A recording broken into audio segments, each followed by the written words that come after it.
Olá, pessoal, tudo bem? E aí, vamos retornar para a nossa terceira e última parte da aula de antianginosos. Eu sei que a gente já está um pouco sobrecarregado, a aula é complexa, mas a gente vai conseguir chegar lá. Os nossos objetivos serão atingidos, tá?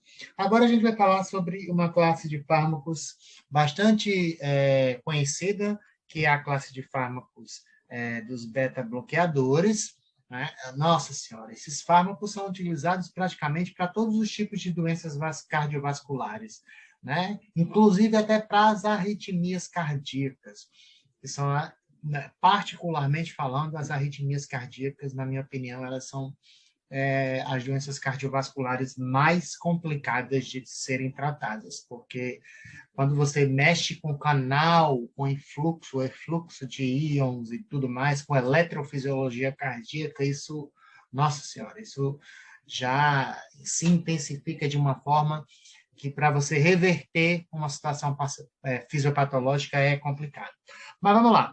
Os beta-bloqueadores, eles constituem a classe de fármacos efetiva na redução da gravidade e da frequência dos ataques da angina de esforço, ou seja, da angina estável. É a classe de primeira escolha. Por quê? Bloqueia receptores beta-1 adrenérgicos. Ah, mas não é seletivo. Bloqueia beta-2 também, mas tem beta-bloqueador seletivo. Mas qual o problema de ser não seletivo? Bloquear receptor beta-1 seletivo, exatamente. Perdão, eu acho que eu falei beta-2, mas é beta-1 seletivo. Mas qual o problema de ser não seletivo, bloquear beta-2 também, se o paciente não for asmático, vamos supor?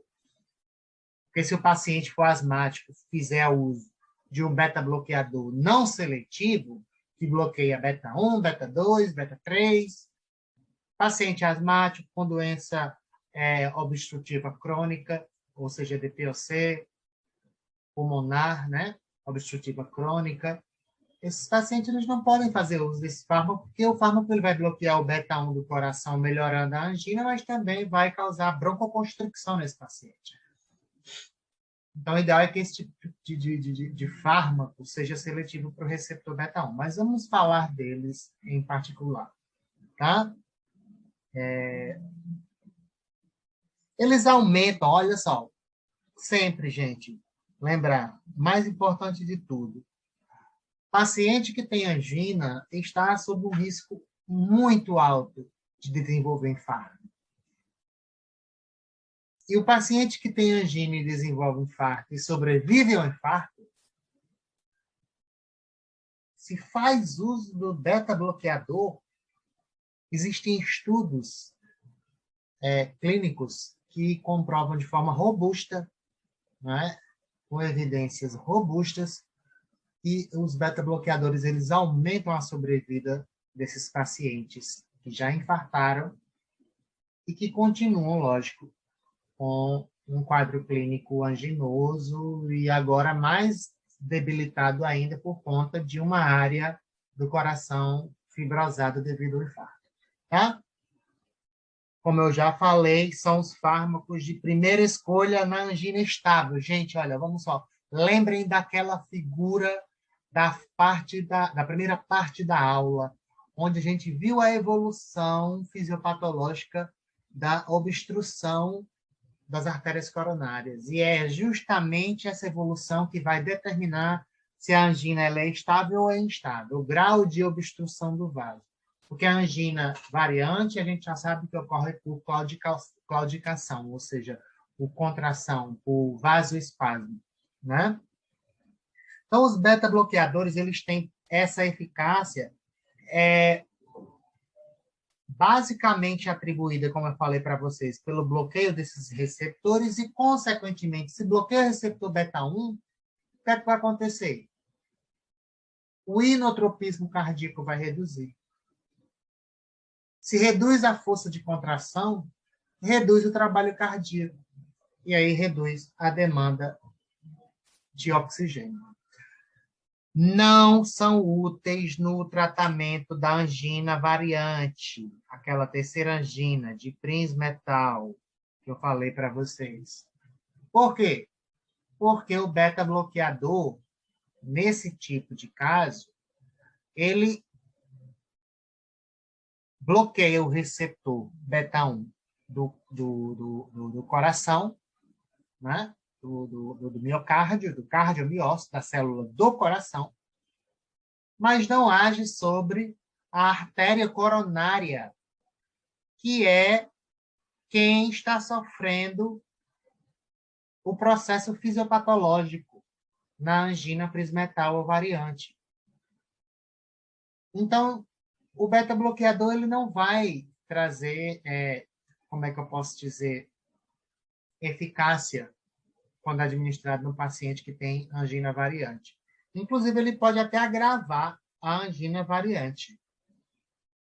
Por quê? Porque à medida em que ele bloqueia os receptores beta-1 adrenérgicos, né, dependendo do fármaco, o que é que vai acontecer? Se ele for não seletivo, ou se ele tiver atividade simpático-mimética intrínseca, que existem, né, beta-bloqueadores,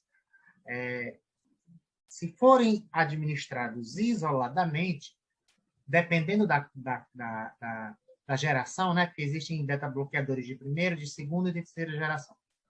Mas dependendo da geração e das características de cada um, e para isso a gente precisa voltar lá para a aula de antagonistas beta-adrenérgicos, tá?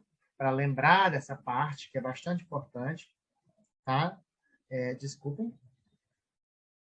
O que é que vai acontecer?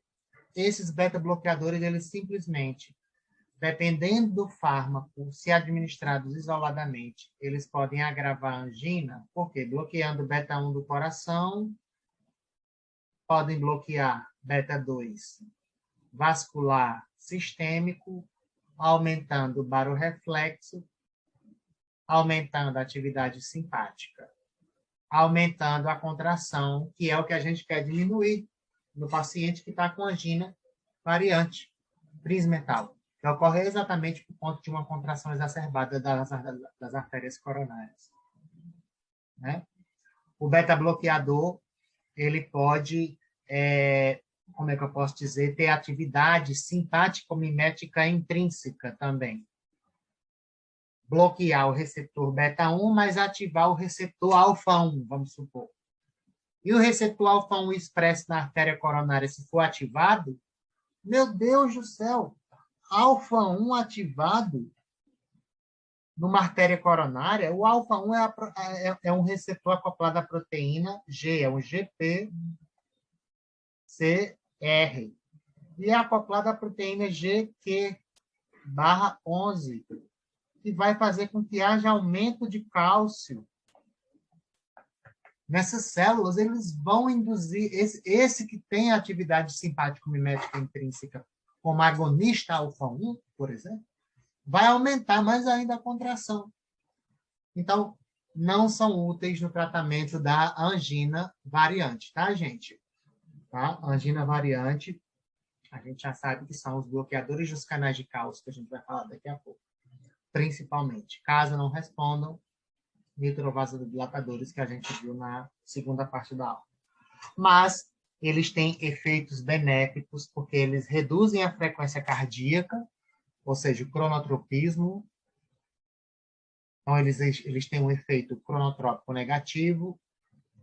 Lá, particularmente durante o exercício, um mecanismo um pouco, né, dependente da seletividade do beta-bloqueador, se ele é ou não seletivo por beta-1 ou beta-2, certo? E aí, o que é que vai acontecer? Se ele produz um aumento na frequência cardíaca, perdão, uma diminuição na frequência cardíaca, ele diminui a quantidade de batimento por minuto, ele prolonga a perfusão das coronárias, porque a gente lembra que as coronárias, elas são... O fluxo sanguíneo coronário é redistribuído durante a diástole. É regulado durante a diástole, certo? Reduzem o inotropismo por bloquearem beta-1 cardíaco, principalmente em cardiomiócitos, lógico, E também a pressão arterial, particularmente a sistólica, durante o exercício. A sistólica que vai ser muito importante, né? Porque reduzir a pressão arterial sistêmica de uma maneira sem afetar tanto a diastólica, sendo mais preferencialmente bloqueador e reduzindo a sistólica, não vai ter uma atividade que influencie no barorreflexo, porque o barorreflexo ele é intimamente ou intrinsecamente ativado por alteração da resistência vascular periférica. Lógico, a pressão arterial pode mudar ou pode ativar o barorreflexo? Pode. Mas se a gente tem um beta-bloqueador bloqueando o receptor beta-1, reduzindo o inotropismo, ou seja, a força de contração, e particularmente a pressão arterial sistólica, com pouco efeito sobre a diastólica, durante o exercício, ou seja, tratando o paciente que tem angina estável, o que é que vai acontecer? Esse paciente, ou esse sujeito, essa pessoa, ao utilizar esse fármaco, o beta-bloqueador ele vai bloquear o receptor beta-1, diminuir a pressão sistólica, não é? Diminuindo a pressão sistólica, ele vai diminuir o trabalho cardíaco, e ao diminuir o trabalho cardíaco, o consumo de oxigênio ele vai ser reduzido. Mais importantemente, quando ele reduz preferencialmente a pressão arterial sistólica do que a diastólica, a gente está querendo se referir ao fato de, se ele tivesse ação intensa ou significativa sobre a diastólica sendo alterada ou reduzida, haveria aumento significativo do barorreflexo. E isso geraria uma atividade compensatória do mecanismo de ação, ou sobre o mecanismo de ação do fármaco, o que poderia fazer com que a ação e efeito dessa substância fosse ou neutralizada, atenuada, ou até mesmo a gente poderia considerar que a terapia não atingisse a eficácia desejada devido a esse efeito, né, do barorreflexo. Os fármacos padrão para o tratamento da angina são os de segunda geração, né? Os beta-1 bloqueadores, que foi o que eu falei para vocês. Os de segunda geração, eles são seletivos para os receptores beta-1. E principalmente os que não têm atividade simpático-mimética acentuada ou são desprovidos, né, de atividade simpático-mimética intrínseca. Exemplos de fármacos beta-bloqueadores utilizados, ou que podem ser utilizados com segurança no tratamento da angina estável, ou seja, a dor no peito desencadeada por exercício. Atenolol, bisoprolol ou metoprolol. Certo? Agora a gente vai falar da última classe de fármacos, que são os canais, os bloqueadores ou antagonistas dos canais de cálcio. E aí é importantíssimo a gente entender essa classe de fármaco, porque ela se divide em duas. Primeira, de hidropiridinas, verapamil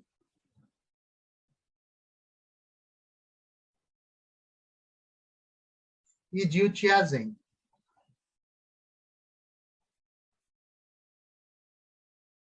Por que é importante a gente diferenciar de hidropiridina, de verapamil e de diltiazem?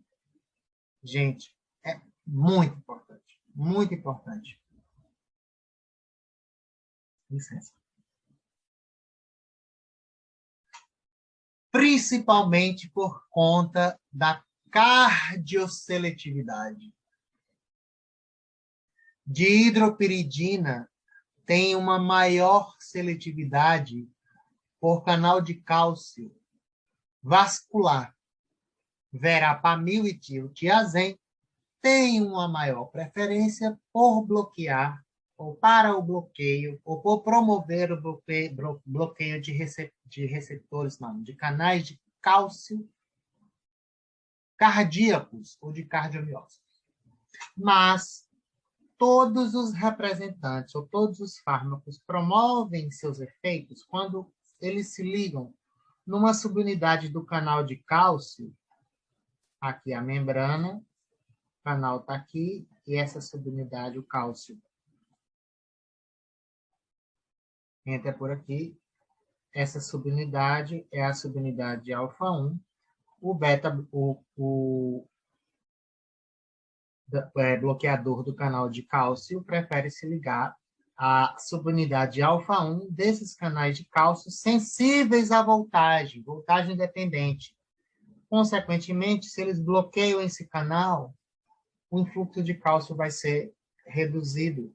E aí a célula, independentemente de ser uma muscular cardíaca ou uma de músculo liso vascular, não vai contrair ou vai contrair menos, relaxando mais, diminuindo a força de contração, diminuindo o trabalho cardíaco, promovendo vasodilatação, reduzindo a pré-carga, a pós-carga, a tensão sobre o ventrículo. Lembrem sempre da questão da pré-carga e da pós-carga, induzindo tensão sobre o ventrículo ou sobre a parede, né, do miocárdio, causando estresse na parede e aumentando o trabalho cardíaco, tá? Na classe das dihidropiridinas, nós temos principalmente a amlodipina, fenlodipina, nicardipina e zicardipina. A amlodipina é o fármaco mais prescrito na atualidade e utilizado na atualidade. Eles são mais seletivos para canais de cálcio expressos em vasos, como eu falei para vocês. Então, qual é o mecanismo de ação de um bloqueador de canal de cálcio, ou seja, de uma dihidropiridina, vamos supor, que é seletiva por canal de cálcio expresso em célula muscular lisa de vaso?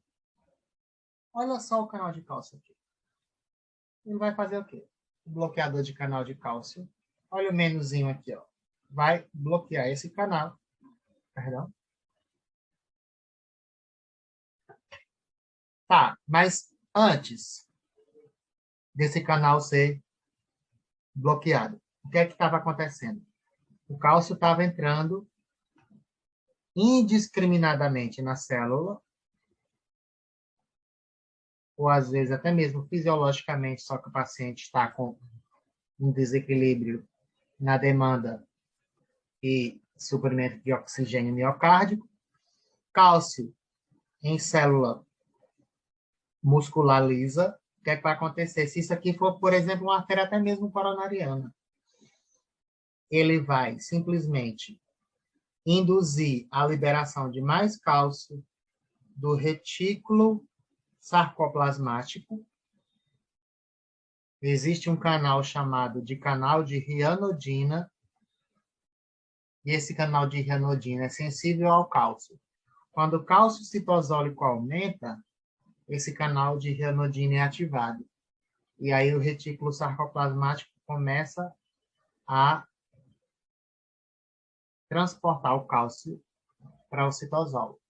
E aí a gente tem cálcio aumentando tanto do meio extracelular para o meio intra, quanto do retículo para o citosol. Tá? Então, essas concentrações de cálcio citosólicas aumentadas vão se ligar a uma proteína chamada de calmodulina, formando um complexo Ca2+, calmodulina.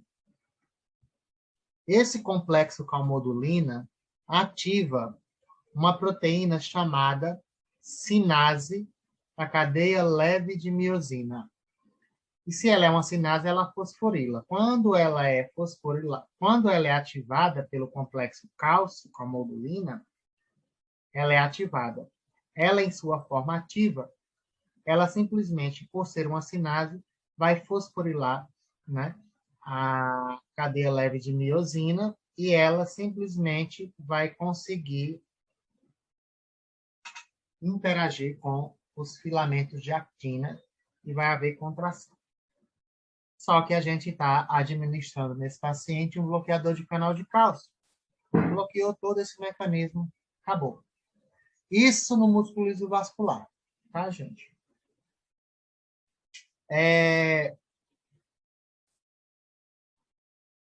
Bloqueador de canal de cálcio, como o diltiazem e o verapamil, que foi o que eu falei para vocês, eles podem agir no vaso com aquele mecanismo, ou de acordo com esse mecanismo que eu falei anteriormente, todavia, eles têm uma seletividade maior para canais de cálcio cardíacos. É tanto que eles são até utilizados como anti-arrítmicos, principalmente o verapamil, né? Tratamento de arritmias cardíacas.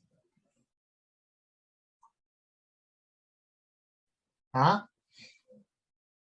Então, essas são as estruturas químicas. E qual o mecanismo de ação desses bloqueadores dos canais de cálcio que não são de hidropiridinas? Lembrem, de hidropiridina, preferencialmente, bloqueia canal de cálcio vascular.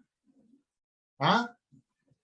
Verapamil e diltiazem, canal de cálcio preferencialmente expresso em cardiomiócito, célula do músculo cardíaco. E aí, como que esse fármaco, diltiazem ou o verapamil, como é que esses fármacos vão agir? Qual o mecanismo de ação ao bloquearem esses canais de cálcio? São canais de cálcio tipo L, né? Vocês já devem conhecê-lo, que são voltagem dependente no músculo cardíaco. Né? Os bloqueadores desses canais de cálcio vão reduzir o cálcio intracelular e reduzir a contração, lógico. Um mecanismo bastante parecido com o que a gente viu anteriormente. Mas, só que a célula aqui não é célula muscular lisa. Aqui é músculo cardíaco. Tá? Então, tem um canal de cálcio aqui que foi ativado após uma despolarização e ativação do potencial de ação por sódio, não é? A membrana despolarizou, ativou por um potencial de ação gerado o canal de cálcio, tipo L, cálcio entrou, isso ocorre, né, para o cardiomiócito contrair. Cálcio entrando no cardiomiócito, o que é que vai acontecer? Olha o canal de renodina aqui, ó. Aquele mesmo que eu falei para vocês lá, na célula muscular lisa. Esse daqui azulzinho é o retículo sarcoplasmático. O retículo sarcoplasmático, que em células musculares assim é chamado. Em outras células, retículo endoplasmático, reserva de cálcio. Então, esse fenômeno é quando o cálcio extracelular entra na célula e estimula ou ativa o canal de renodina, e esse canal libera cálcio das reservas do retículo sarcoplasmático, esse fenômeno é chamado de fenômeno cálcio libera cálcio. Por quê? Porque o cálcio que entra do meio extracelular induz a liberação de cálcio do retículo. E aí a gente vai ter um aumento significativo nas concentrações citosólicas de cálcio e contração, porque ele vai atuar nas proteínas contráteis. Os bloqueadores de canais de cálcio, ao bloquearem de forma seletiva, principalmente para o músculo cardíaco, verapamil, Não esqueçam, gente, esse nome. E nem esse. Diltiazem. O principal é o verapamil. O diltiazem tem sido menos utilizado. Quando eles bloqueiam, a contração cardíaca vai ser bloqueada, reduzida. E aí, o trabalho cardíaco vai ser reduzido, a demanda de oxigênio vai reduzir.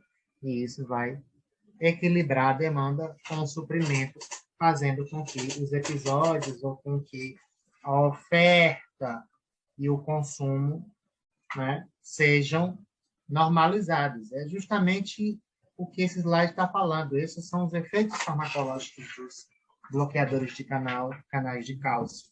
Tá? Eles têm pouco efeito sobre veias, ao contrário dos nitrovasodilatadores, que a gente falou lá, os doadores de óxido nítrico, tá? Mas eles reduzem a pós-carga, porque eles são, por exemplo, as dihidropiridinas vasodilatadoras arteriais, diminuem a pós-carga, ou seja, a tensão sobre a parede miocardial, ou miocárdio, perdão, durante a sístole, devido ao fato delas reduzirem a pressão arterial sistêmica, e ou promoverem efeitos inotrópicos e cronotrópicos negativos, como o verapamil e diltiazem, que agem diretamente no músculo cardíaco. E aí isso vai fazer com que haja aumento na oferta de oxigênio e redução no consumo de oxigênio, ou equilíbrio entre ambas as, como é que se diz, situações, que é o desejado, né? A dihidropiridina amlodipina, essa tabela está no Goodman, 13ª edição, tá? Essa tabela mostra a dihidropiridina, a amlodipina, como principal representante, que é esse daqui, né? Falando ou mostrando, olha a vasodilatação que ela promove. 5, né? Muito maior do que o que o verapamil faz, o que o diltiazem faz. Por quê? Porque ela é uma dihidropiridina e prefere base do que coração, contrária do verapamil e diltiazem. Agora, olha a contratilidade cardíaca. O diltiazem contrai 4 vezes, perdão, verapamil 4 vezes, a amlodipina só uma vez. Então, quer dizer que o verapamil prefere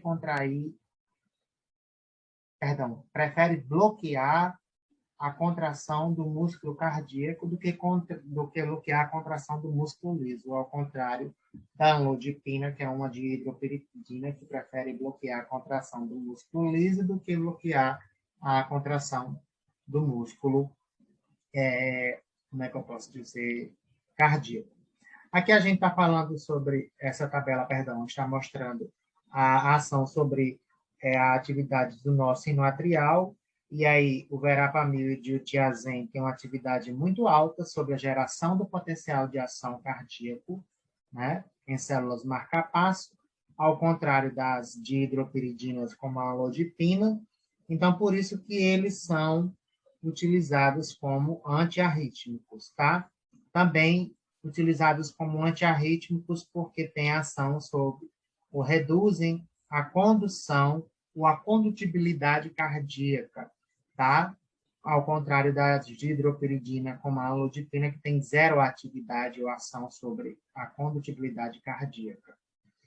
Então, em relação aos bloqueadores de canais de cálcio, as dihidropiridinas, elas simplesmente podem causar vasodilatação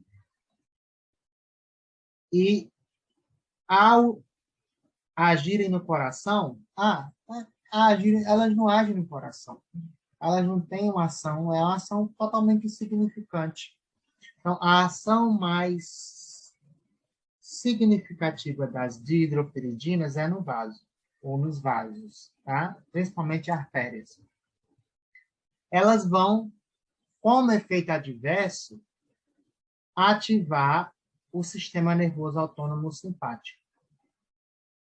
Porque se ela bloqueia o canal de cálcio vascular, ela reduz a pressão arterial.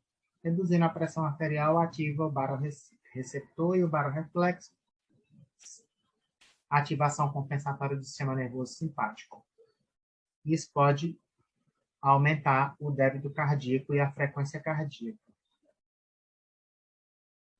Entretanto, o verapamil e o diltiazem, eles bloqueiam os canais de cálcio do coração, promovendo redução da contração cardíaca, tem leve efeito sobre o vaso, de uma forma que ainda não se sabe muito bem, mas dizem os estudos clínicos que eles inibem o verapamil e o diltiazem, a ativação barorreflexa do sistema nervoso simpático.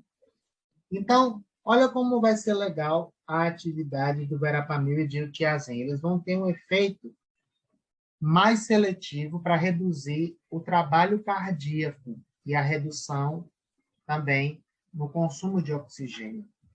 Então, em algumas situações, eles são bastante indicados para o tratamento, né?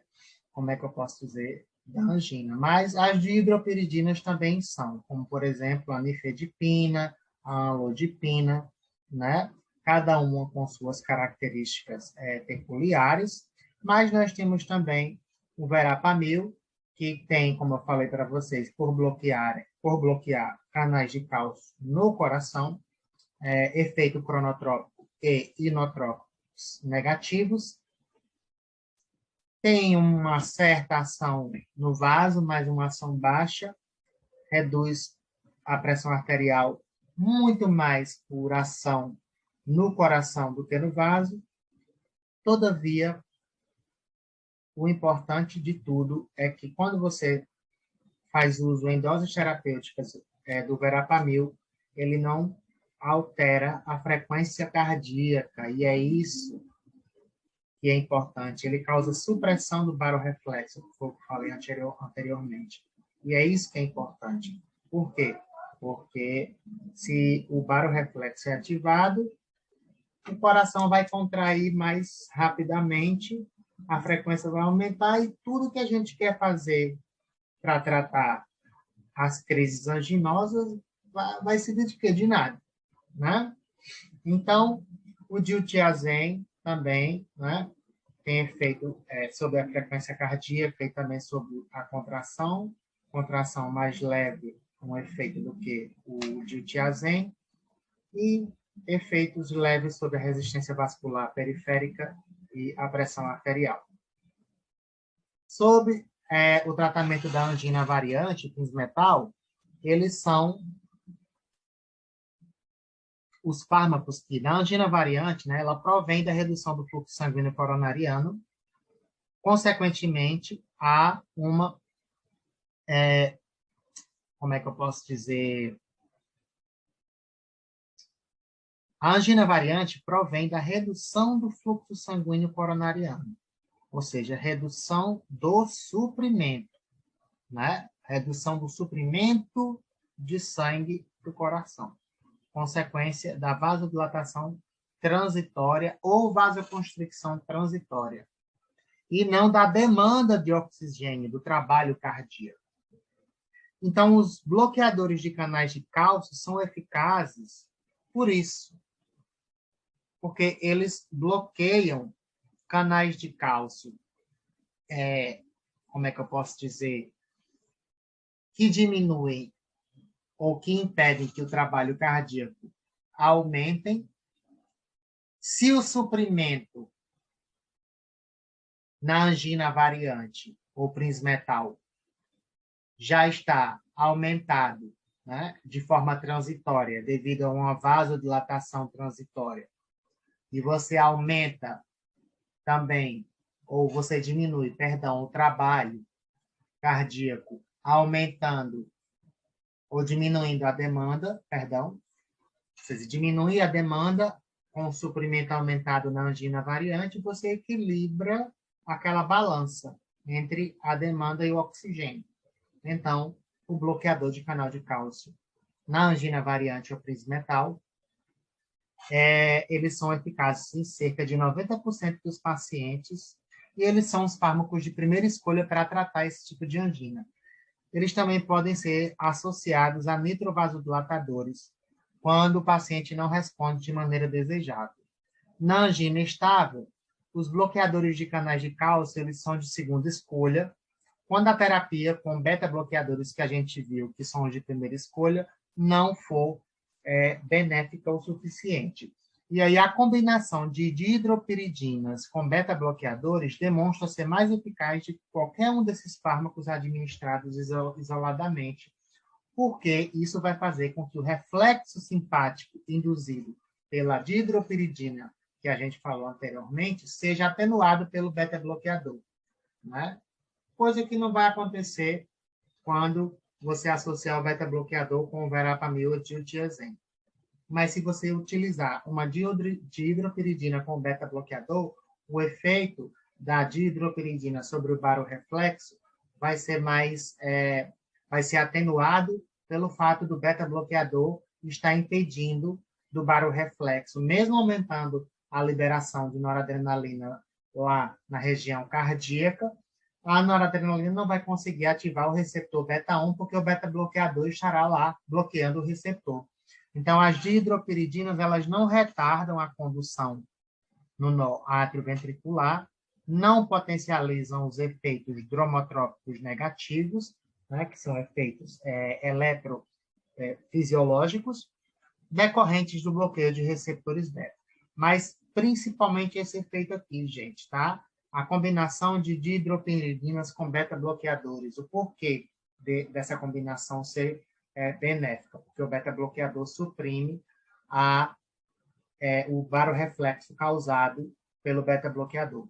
Na angina estável, a dihidropiridina deve ser utilizada somente em associação com beta-bloqueador e o verapamil e diltiazem somente em casos em que os beta-bloqueadores não forem eficazes. Tá? E aí, usos clínicos. Seletividade vascular de hidropiridina, cardioseletivos, não de hidropiridinas, mais um esquema de tudo que a gente falou aqui, tá? Vocês podem ou fazer um print desse slide para quem estiver assistindo essa aula pelo meu canal do YouTube, ou quem for meu aluno, eu fornecerei os slides, ver esse slide com mais detalhes, que mostra tudo que eu falei anteriormente, tá? Mais importante é saber que as dihidropiridinas têm seletividade vascular e verapamil e diltiazem, que não são dihidropiridínicos, são seletivos para o coração, tá? Outros bloqueadores de canais de cálcio, aliás, outros usos clínicos também, né, são antihipertensivos, utilizados na hipertensão pulmonar, eu já falei para vocês que também são antiarrítmicos, e também na doença de Renault, que geralmente é uma situação de um quadro clínico no qual as arteríolas, elas geralmente contraem nos dedos das mãos ou dos pés, né, se estreitam ou contraem mais que o normal em resposta à exposição, por exemplo, ao frio, certo? Características farmacocinéticas de cada representante, né? Aqui a gente tem as dihidropiridinas, aqui tem o diltiazem e o verapamil, certo? Efeitos adversos, dihidropiridina pode piorar a angina se for utilizada isoladamente, o ideal é que ela seja associada a beta-bloqueador, tá? O beta-bloqueador. E aí, o importante é vocês lembrarem do que a gente viu anteriormente. E o verapamil e o diltiazem, por preferirem bloquear canais de cálcio do coração, podem deprimir a contratilidade do coração, certo? São contraindicados em pacientes que têm insuficiência cardíaca, certo? ICC. Podem causar bradicardia, bloqueio átrio-ventricular da condução entre o átrio e ventrículo, né? A condução elétrica, e gerar uma parada cardíaca, isso é dose dependente também, toxicidade, certo? Hipotensão postural moderada, tá? São contraindicados, né? Contraindicação, principalmente pacientes que tem hipotensão, insuficiência cardíaca, pacientes com choque cardiogênico, gravidez, hipersensibilidade, gravidez principalmente porque são teratogênicos, verapamil e diltiazem, pacientes que têm bradicardia sinusal, distúrbios da condução do átrio, no átrio ventricular, insuficiência cardíaca. Isso a gente vai ver melhor na aula de insuficiência cardíaca e de arritmias, tá? Temos um outro fármaco, que é a ranolazina, aprovado como segunda escolha para o tratamento de pacientes com angina crônica. Todavia, tem um mecanismo de ação incerto. Parece que a ranolazina ela, inibe as correntes de sódio.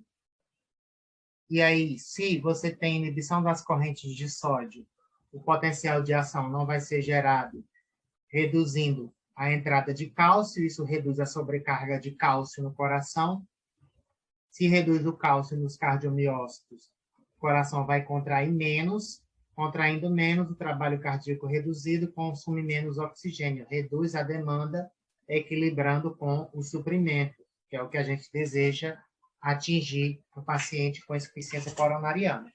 Parece reduzir a oxidação de ácidos graxos cardíacos e estimular o metabolismo de glicose. A gente sabe que, se isso acontecer, vai haver o quê? Um gasto menor de energia. Se gasta menos energia, necessita de menos oxigênio. Vai gastar menos oxigênio. Se gasta menos oxigênio, a demanda vai ser menor de oxigênio. Tá? Temos a ivabradina também, que é utilizada no tratamento de pacientes que têm sintoma de angina pectoris crônica estável, ou seja, aquela angina que já é persistente no paciente, mas que só se precipita quando ele desenvolve ou quando ele exercita alguma atividade, ele executa alguma atividade física. Doença arterial coronariana em adultos com um ritmo sinusal normal e frequência cardíaca normal também, geralmente acima de 70 batimentos por minuto. É indicada para adultos intolerantes que apresentam, né, ou que apresentam contraindicação para o uso de beta-bloqueadores, por exemplo, paciente diabético, paciente asmático, tá? Mecanismo de ação: bloqueador seletivo de canais de cálcio ativados por hiperpolarização. Deixo isso para vocês pesquisarem. Que canais são esses? Canais de cátions ativados por hiperpolarização, HCM, em cardiomiócito. Na verdade, a ivabradina, ela reduz o influxo de cargas positivas nas células do nosso sino atrial, consequentemente, ela vai reduzir a frequência cardíaca, diminui a demanda de oxigênio sem alterar o efeito contrátil ou inotropismo, como o que acontece quando a gente utiliza os beta-bloqueadores e bloqueadores de canais de cálcio, e essa é a vantagem da ivabradina em relação aos beta-bloqueadores e bloqueadores de canais de cálcio. Entretanto, o nicorandil, apesar de ser um antianginoso, ele não tem registro na Anvisa. Se você procurar lá no site da Anvisa, ele não tem registro, tá?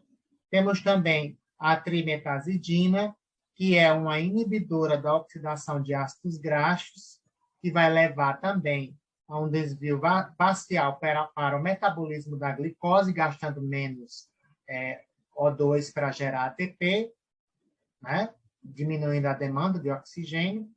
Seu uso ainda é restrito devido à escassez de estudos clínicos randomizados, tá? Então, é bem restrito o uso da trimetazina.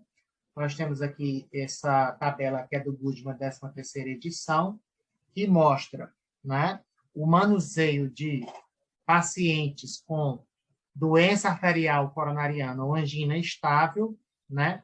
Todos os pacientes, qual a primeira linha de tratamento, segunda linha de tratamento e tratamentos invasivos, né, para quem tiver curiosidade. Tratamento da angina estável pode também ocorrer com fármacos, que eu falei para vocês, que são antitrombóticos. Depois, nitratos beta-bloqueadores, nitratos de ação longa com beta-bloqueadores irregulares, bloqueadores de canal de cálcio em caso de refratariedade, ou em esquema tríplice, beta-bloqueador com nitrato e de hidropiridina. Se nada disso resolver, vai ter que partir para método invasivo, tá? Na angina instável, geralmente, o ácido acetil salicílico ou a aspirina é bastante utilizada, a heparina não fracionada, por conta do bloqueio total do vaso devido à placa de ateroma que a gente viu na fisiopatologia. Os nitratos intravenosos, caso não responda o paciente a essa terapia com a heparina ou com AS, bloqueadores dos canais de cálcio, abordagem adicional somente em refratariedade, beta-bloqueadores. Na angina variante, geralmente, nitrato de ação longa ou bloqueador de canal de cálcio. Se o paciente não responder a nenhuma terapia farmacológica, ou você vai ter que fazer uma cirurgia de revascularização, aplicação de stent farmacológico ou angioplastia coronariana, ou seja, métodos invasivos. Essa foi a nossa aula de farmacologia cardiovascular, um tópico de antianginosos. É uma aula bastante densa, mas é uma aula que é muito produtiva do ponto de vista em que a gente vê classes de fármacos que são utilizados em praticamente todas as situações clínicas cardiovasculares. Então, por isso que é importante. E mais importante ainda, falar que o tratamento da angina, se for eficaz, previne a letalidade, ou seja, a morte, por uma doença que geralmente é a que mais mata, que é o quê? Que é a doença coronariana e o infarto, né? Morte súbita, tá? Então, gente, era isso que eu tinha para falar. Muito obrigado a vocês pela atenção. Desculpem pela demora, por eu ser prolixo demais, mas é porque eu gosto de detalhar as minhas explicações. Espero que vocês tenham entendido. Qualquer dúvida que tenham, por favor, deixem seus comentários. Será um prazer responder a todos, que seja no meu canal do YouTube ou que sejam meus alunos, estarei sempre à disposição, ok? Muito obrigado e até a próxima. Um abraço e a gente se vê lá.